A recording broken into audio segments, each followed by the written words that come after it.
Victor Antunez, the inclusive Miami Realtor, and this is the Autism Podcast at Miami's community newspapers. Today I'm with Barta of Autism Safety 101 and Kent. Kent also works with Bart in their training with the local police and fire departments. Bart, thank you for coming to the podcast. Kent, welcome as well. Thank you. You're so welcome, Kent. Thanks. Tell me a little bit, Bart, about what you guys do. Sure. My primary focus and mission with Autism Safety 101 is to help familiarize first responders with individuals on the spectrum, be it children, teens, or adults. And this is really important because at the end of the day, what we want to have is the best outcome possible when we have encounters between first responders and individuals on the spectrum. So Kent and we partnered together here in Miami-Dade County, and we train law enforcement officers as well as firefighters. And we try to help familiarize them with the various challenges that individuals with autism have. Because we feel like if first responders can understand those challenges better, it's gonna help them have a better outcome. Yes. So we discuss things like communication challenges, we discuss things like behavior challenges, we discuss sensory issues, and ways in which we can improve how improve our communication with individuals with autism. Some who might be verbal, some who might not be, who might be nonverbal, and so that's at the end of the day, that's what we're working towards, helping first responders better recognize, because if they can recognize individuals with autism, they're going to have a much better response. So that's what we work towards. That's great, Bart. Kent, tell me about how your collaboration with Bart came to be. Well, I was driving up to Miami Subs up in I guess Pablo Beach or whatever, I'm not sure. Hey there, this Fort Lauderdale PD pulls me over, said, "Mister, reason why I pulled you over, you did not have your headlights on, and reason why you did not have your headlights on, are you drunk? Are you on drugs or whatever? Da, da, da, da, da. This is what I want you to do. I want you to follow me," and then he gets in his car, I get in my car, and I followed him, and he turns on US 1, going down US 1, da, da, da, da.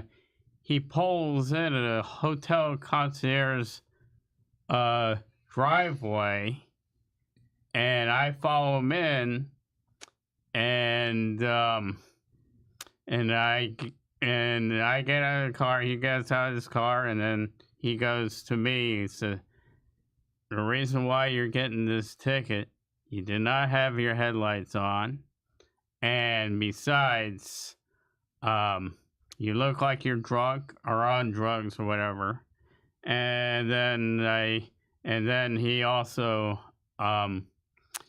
gets me to do the heel to toe thing, and he also did the pen thing and The field sobriety test. Yep, and the entire field sobriety test, like point your nose and whatnot, and all that stuff, and also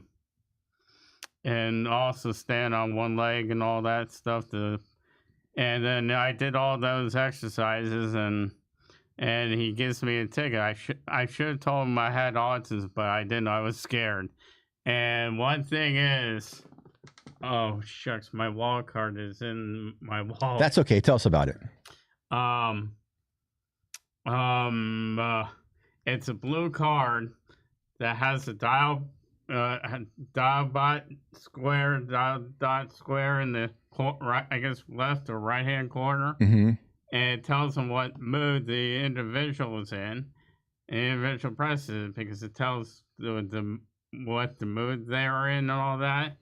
And then and the individuals like once it shows the officers and explain, I have autism, I have this wallet card, and and it's an important tool. It helps me disclose what kind of disability towards the police officer or first responders or whoever, and it's a great tool because I had, and that's one thing, and I had a second incident involving, because they had taken me down to Miami-Dade. Apparently, it was the same Miami. It was a DUI checkpoint.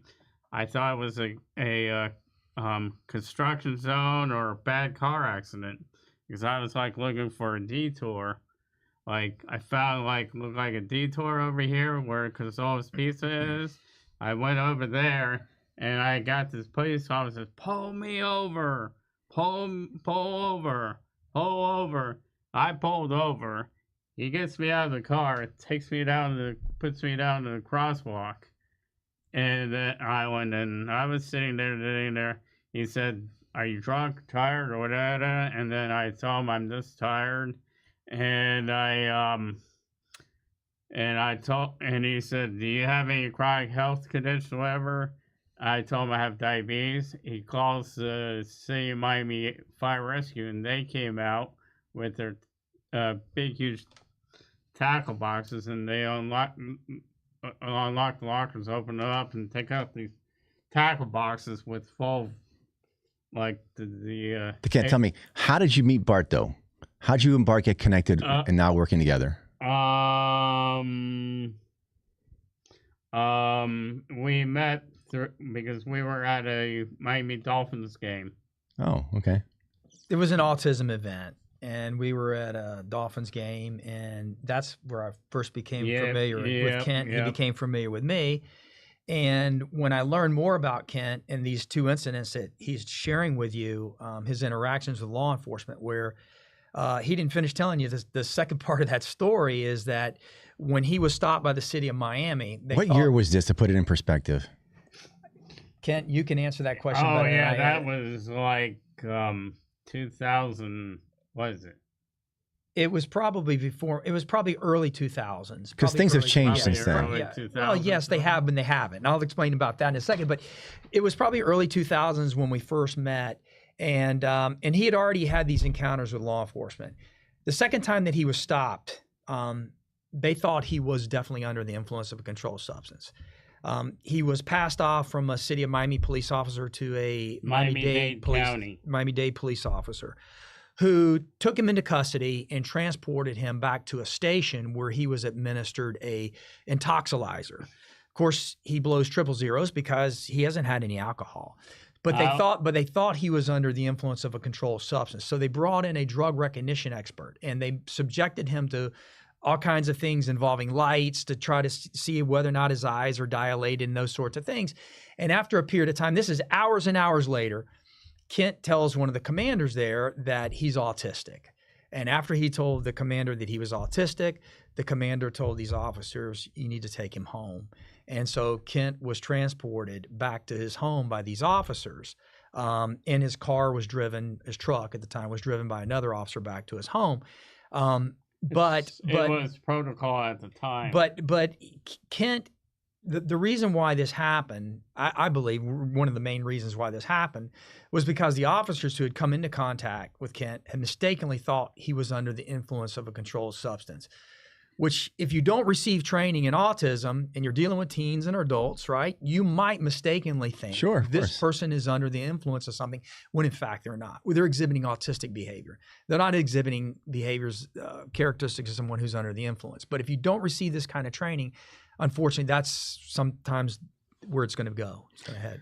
What tools are in place now for a driver like Kent to carry with him to prevent this from happening? Okay. Well, he was explaining a little bit about the wallet card, which is about 10 years old. It was a collaboration between the University of Miami Centers for Autism-Related Disabilities and JustDigIt.org, the Coral Gables Police Department, and the Disability Independence Group. And the Disability Independence Group is a nonprofit organization here in Miami-Dade County. Mm-hmm. And so if you go to their website, which Kent was telling you, www.justdigit.org, you can request your own personalized wallet card, which is really cool because autism is not a one-size-fits-all disability. It affects people differently. So what might be a challenge for one person with autism may not necessarily be a challenge for another person. One person may have communication challenges, or the other person may not, and vice versa, right? One person may have sensory issues in one area and the other person not. So each individual wallet card can be customized to speak to the unique challenges of that individual, be it communication, behavior, sensory. That can be included on there. What's really nice about the wallet card as well is when you turn it over, there's emergency contact information. It's only for a caregiver or a parent, right? So if that officer has questions, they can call that name and that number on the back of that wallet card. Again, it's been around for about 10 years. It's free of charge. It doesn't cost the consumer one dime. When it first came out, I thought there's going to be a negative story. Somewhere along the way, there's going to be a negative story about this wallet card. And to date, knock on wood, 10 years later, there's not been a negative story. I've yet to hear one negative story. Instead, what I hear is positive feedback from people with autism, more independent person, teen and adult with autism, likely to be out in the community without a parent or a caregiver, tell me that, well, I was stopped by the police or I was involved in a car crash. Right? When the officer came up to me and asked me for my driver's license, registration, insurance, I presented those things along with this wallet card. And every person that's told me about utilizing this wallet card has said that they had a much better outcome than they probably would have had otherwise. Because even if an officer has no training whatsoever in autism, the fact now that they're looking at this card that's disclosing to that officer, this person has a disability called autism spectrum disorder, right? And may have difficulty with the following things, it now helps the officer understand. It brings some perspective. It brings some clarity to what they might be dealing with. So instead of thinking this person is under the influence, they go, oh, okay, this person has autism. I'm not really necessarily looking at someone who's under the influence. Yeah. And, and for the viewers listening, there's also an autism decal program by Miami-Dade County. That's if you correct. Google Miami-Dade decal autism program. It's the occupant with autism That's it. program. Yes. And I have 2 of those decals on my car. And it's so important to be proactive. How about your house? You should have one on your house too. You know what? That's a good idea. I'm going to do it on my house also. I hadn't thought about that. Yeah. The other day, I'm at Key Biscayne. I dropped my car key. I'm like, oh my goodness. What do I do now? I can't find that key. I did end up finding it, but I had an extra key under my car in one of those little boxes that it's magnetized. So it's like, you got to plan ahead. So these decals, that card that Kent carries with him, you got to have it before. And, thankfully those programs are out there that we can, take part of that. Now, I want to go back to your origin story, Bart. Sure. Tell me about, what was the impetus for you getting into this, in this field? My wife and I have a 21-year-old son who was diagnosed with autism at age 3. Didn't really know much about autism at all when he was first diagnosed. But one of the best things that happened for us as parents is when we learned about the University of Miami, Nova Southeastern University Centers for Autism-Related Disabilities. I know that's a mouthful. UMNSU card for short. We learned about them and reached out to them. And they were a tremendous resource for us.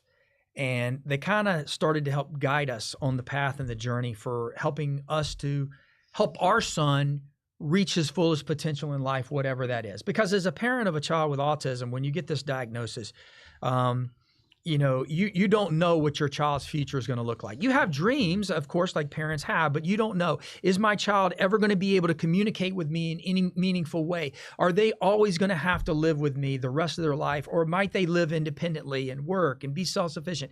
We just don't know.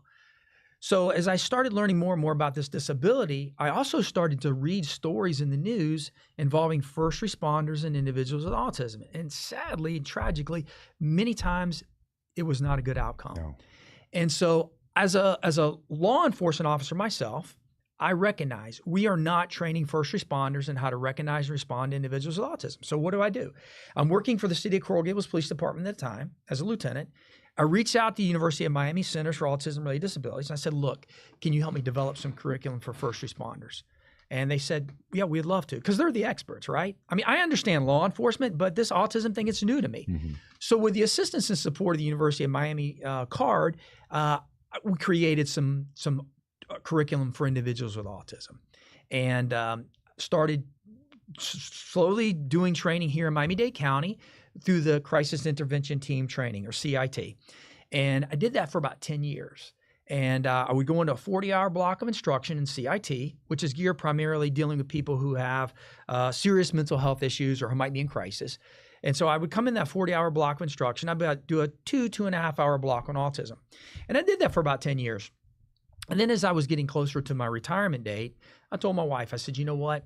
I'm going to do this training. I'm going to continue to do this training. I'll do it full time as long as law enforcement agencies and fire departments want to hire me to come in and provide this training to their personnel. I'll do it. So then I incorporated. Hence came forth Autism Safety 101, created a website, and have been doing this training ever since full time since about the end of 2017. I've been going full time with it now. And with Kent's support here in Miami-Dade County, we've trained over 2,500 deputies with the Miami-Dade Sheriff's Office alone, just with that department and alone. fire. We've trained probably 600 or 700 firefighters with the Miami-Dade Fire Rescue Department. We were able to secure some grant funding through the University of Miami, Centers for Autism-Related Disabilities, that would allow us to do this kind of training with Miami-Dade deputies and Miami-Dade firefighters. But we've trained other departments across the county as well. We've done trainings in Homestead. We've done training in Sunny Isles. We've done training at Key Biscayne. Yep. We've done training in a number of agencies. And Doral, city of Doral. There's a number of departments. We train like Miami Beach, and we train all over. Yes. That's great. Yes. Bart, I got to say, I'm really impressed by you, and I'll tell you why. I've met many parents like you. You know, we didn't choose autism. It chooses us. So there's people like you. You started Autism Safety 101, parent to parent, huge organization in Dade County. It almost seems like a government organization. It's so big, but that was started by parents. Right. You got Mari Palacios at Crystal Academy. You've got Sandra, I forget her name, but she started the Lucy Project for dyslexia. So you've got all these parents filling in, I guess I want to call them the gaps. Right. Because, you know, the government's definitely got a place. Sure. Right, because they bring in the big funds. But there's always going to be the gaps.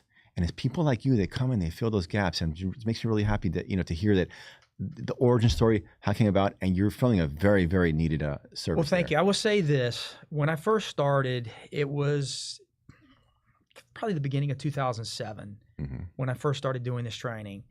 And I would go into a training and I would ask this question to the officers in attendance. There might be 30 officers in there. And I would say, hey, how many of you have family members, loved ones, someone that's close to you that's autistic? Raise your hand. Maybe 1 or 2 hands will go up. Victor, I go in now and I ask that question, and 25 to 30% of the hands go up. So we have noticed this tremendous increase in this explosion of cases involving children with autism all across the world, not just the United States, but all across the world. And now I'm coming into contact more often with first responders who have children, who have siblings, who have relatives, nephews, nieces, cousins that are on the autism spectrum, right?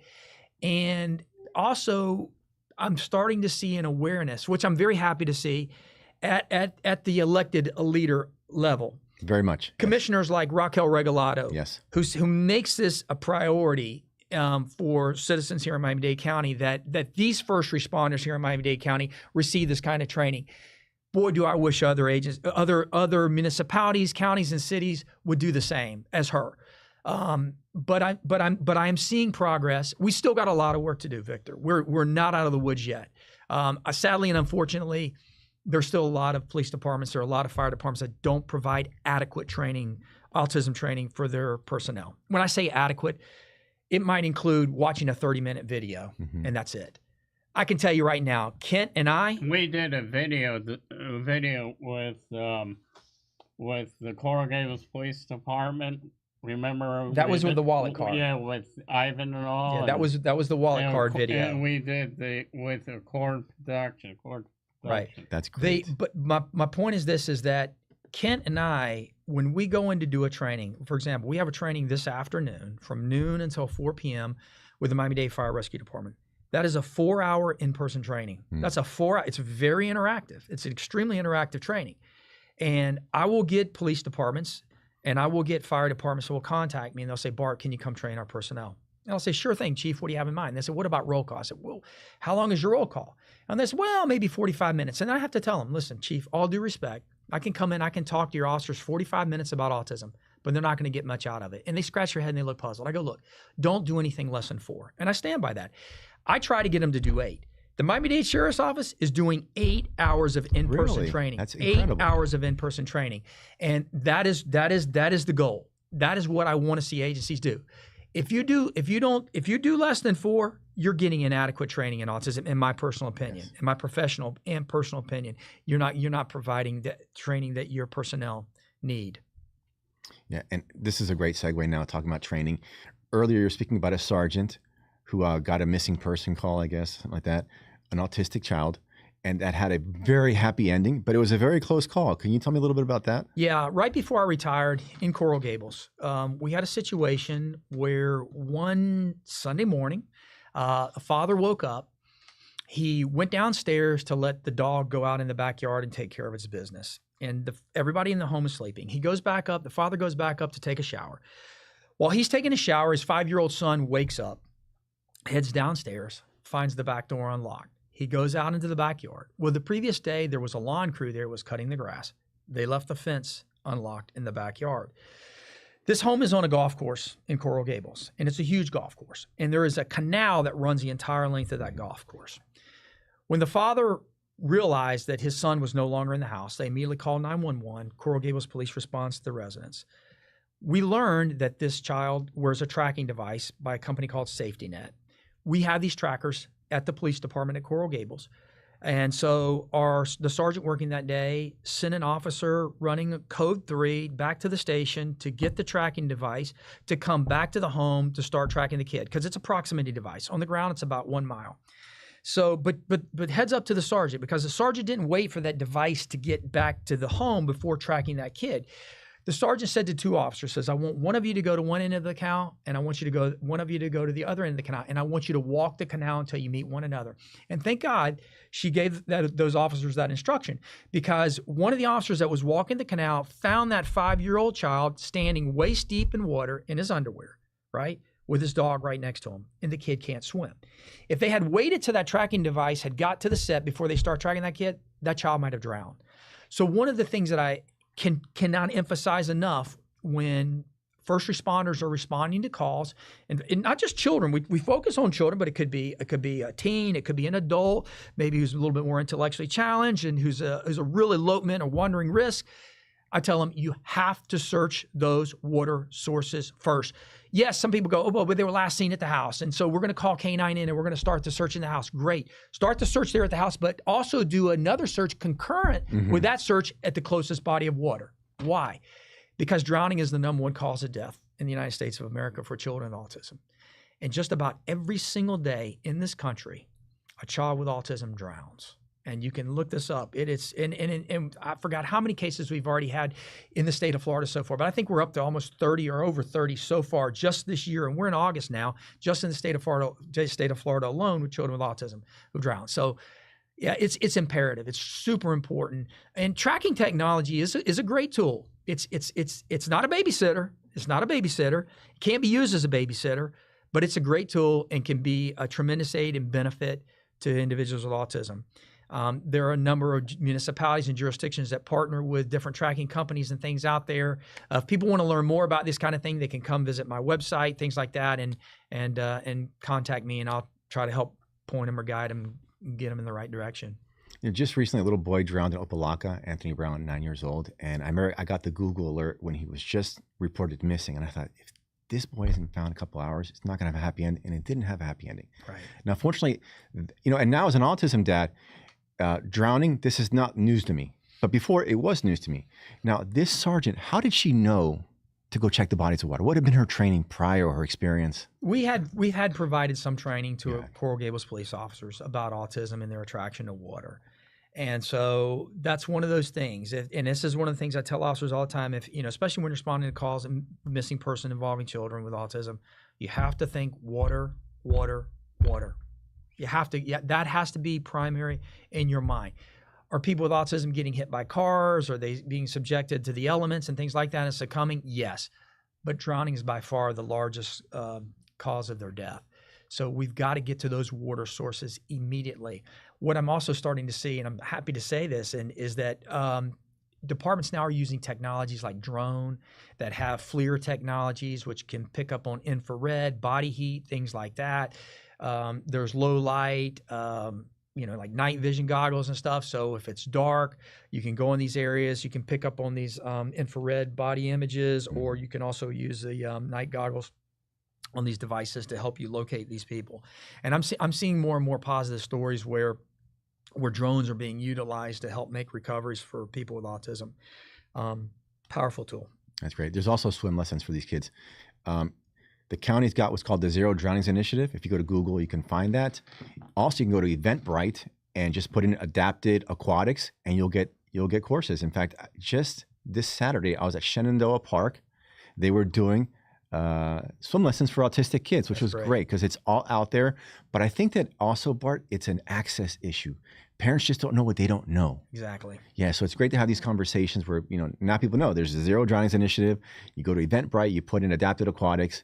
And going back to law enforcement, how do you get law enforcement to go from just check the box to this is, 4 to 8 hour training that we need to do? Wow. How much time do we have? Let me just say this right now. Chiefs of police have bosses, all right? I've had parents that come up to me and they tell me, Bart, man, I've gone to my police department, I've talked to my chief of police, and I tell them about it, and they tell, oh yeah, we do some autism training. And it might be a half an hour video. And I tell them, listen, contact your elected officials, because the mayor, the commissioners, if they want meaningful autism training for their personnel, it will happen. Because that chief of police has to answer either to a mayor or to a city manager. And if the mayor or the city manager wants that training conducted, it will occur. So don't if you run into an obstacle where your chief of police isn't really open to doing this kind of training, go to your elected officials. And you can always request a meeting with one of your elected officials, be it your commissioner, be it your mayor, and they'll sit down and speak with them. And you let them know why this training is vitally important for these first responders. Because it's like you just said a little while ago, you don't know what you don't know. And sadly and unfortunately, you think, okay, we're in 2025, autism, it's out there, there's shows on television, you got Love on the Spectrum, you got Atypical, you got The Good Doctor, you got all these shows and everything else, right? YouTube channels, everything else. Yeah. But still, there are people out there that just don't really fully understand autism and what people with autism, the challenges that people with autism have. And so this is why the kind of training that Kent and I are doing together in partnership, through the University of Miami and through my organization, Autism Safety 101, is really critical for all first responders to have. And the feedback that we get afterwards. Yeah, because because we're a great educational tool. Because I had 2 bad experiences, and we want the law enforcement and first responders to understand what autism is about and train them how to handle this situation without these crazinesses that you hear. Absolutely. About so they get treated like a normal person, still like a crazy person. Right. Yes. But like crazy. And Kent, how long have you been a driver? I'm curious. Since I was a senior in high school. Oh, really? Senior, junior in high school. And mostly good experiences, I learned right? how to drive a car? My neighbor used to take me go-karting. That's how I learned how to drive a car. My dad would take us to empty parking lots and let us drive his car. That's how I learned how to drive a car. But that was Miami in the early 80s, so you probably can't do that anymore. And I also learned how to drive a jet ski because my neighbor taught me how to drive a jet ski. Oh, that's good. That's good. So Bart, we're about down to the last 2 minutes. I got 5 rapid fire questions I want to ask you before we close it out. Sure. So one word you use to describe your mission.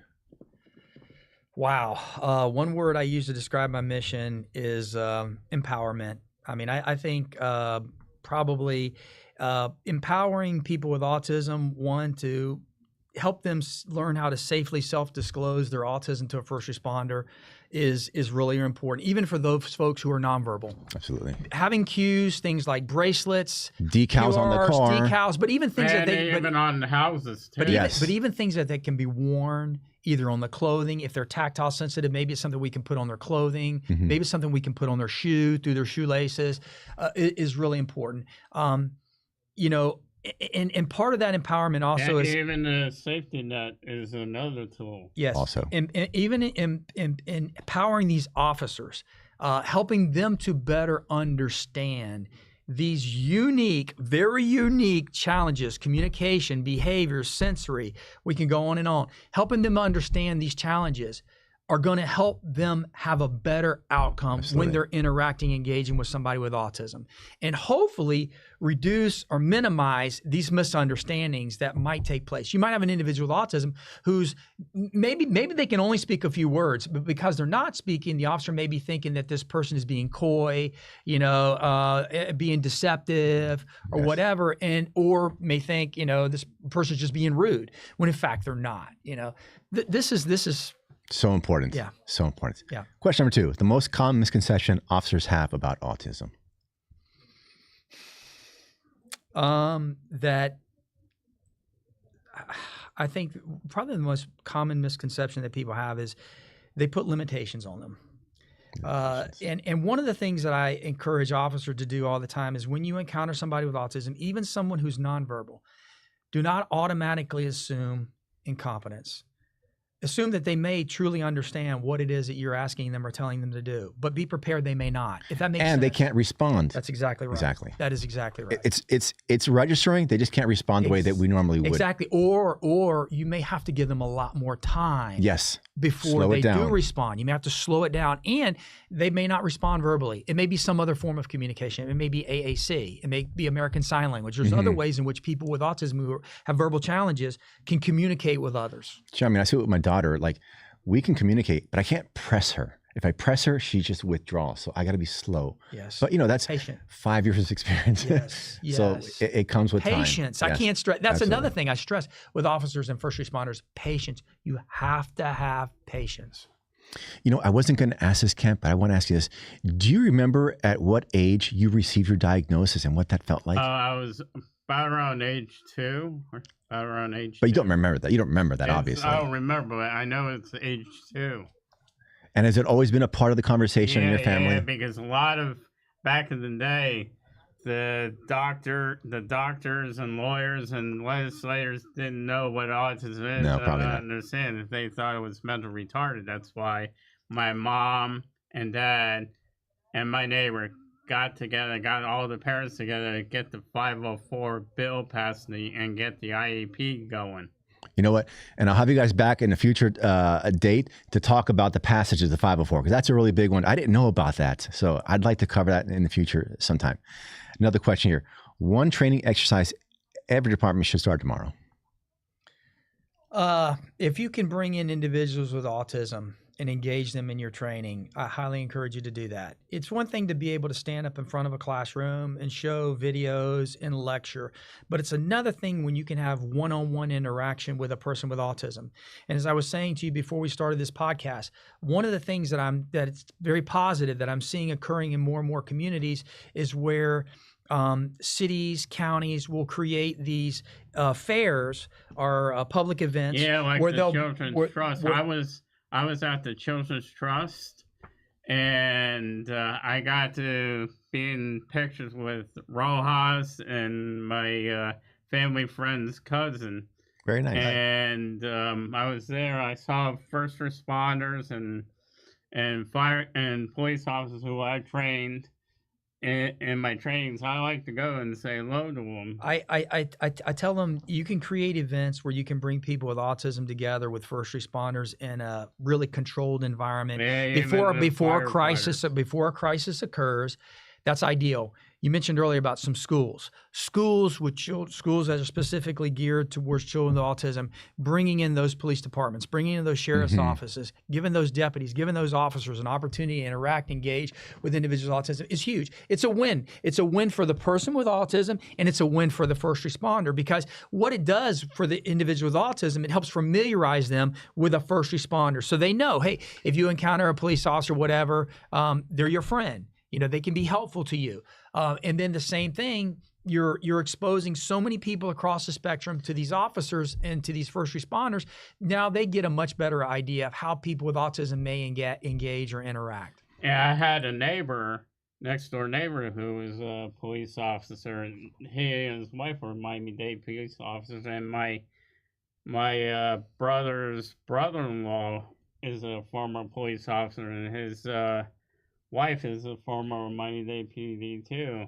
Very nice. And by the way, speaking of fairs, September 6th, Dade County Youth Fairgrounds, Miami-Dade is sponsoring the Disability Resource Fair. Awesome. Yeah, if people reach out to me, I'll tell them where to find it. But Fantastic. so these things are happening. It makes me very happy to see that. So last question. This one, you're very qualified to answer this one because you're an autism dad. Your kid's 21. So you've seen things change over the years and improve and maybe not so improve. So the first thing a parent should do after their child is diagnosed. Wow. The first thing your parents should do when your child is diagnosed is find other parents in the autism community that have started on that journey that maybe are 5, 10, 15 years in front of you, because this is all new and we're all starting at ground zero.